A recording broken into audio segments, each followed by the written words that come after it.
Се до оној миг додека министерот Љутков не спомена дека причините за мојата оставка се лични, немав намера да ги споделам медиумски, затоа што тоа го сторив на начин кој мене ми прилега, со допис до надлежните институции, каде точно ги наведувам причините, вели професор Груевска Маđarska, поранешната председателка на Советот за македонски јазик.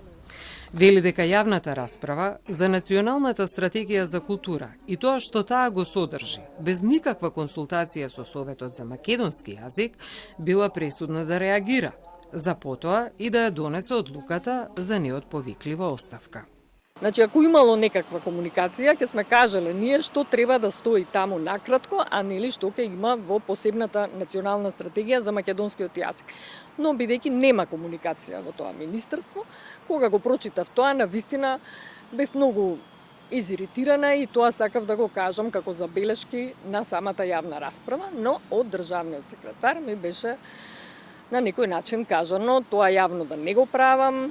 Нели, и дури откако се вида дека јас не сакам да се сложам со тоа, беше дека сум била назначена на нивен предлог. Јас лично тоа го сваќам како закана. Значи, ако ние сме ве назначиле, можеме и да ве разрешиме, еве, јас ја скратив работата и самата се разрешив, бидејќи на таков начин не може да се работи, навистина. Министерот Љутков во својата писмена реакција наведе повеќе аргументи со кои реплицираше на Груевска Маđarska, меѓу кои тоа дека забелешките за националната стратегија за култура се доставуваат до Министерството за култура и туризам, не директно до Собранието. Не е точно дека немало комуникација. Координативното тело и работните групи беа токму местата каде се водеа сите суштински прашања поврзани со македонскиот јазик. Барање за лична средба не е официјално доставено до мене, иако јас секогаш бев достапен и покрај бројните паралелни обврски.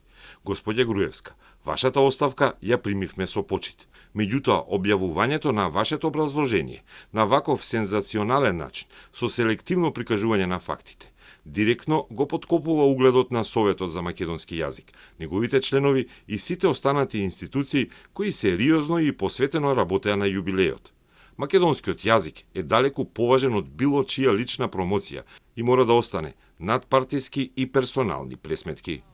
Нова Груевска Маđarska кусо одговори. Апсолутно не може да се најде политичка димензија кај мене, бидејќи јас не сум била никогаш, ниту сум член на ниту една политичка партија и навистина не ми е потребно некој да ме обвинува, ниту пак има основа некој да ме обвинува дека имам некаква намера за политички препукувања. Навистина, јас сум редовен професор во Институтот за македонски јазик и општествено сум ангажирана таму кај што совеста ми налага дека треба да се ангажирам. Владата на денешната седница го усвои предлогот и ја именува доктор Веселинка Лабровска, дописен член на МАНУ и редовен професор на Институтот за македонски јазик Крстен Исирков, за нова председателка на Советот за македонски јазик.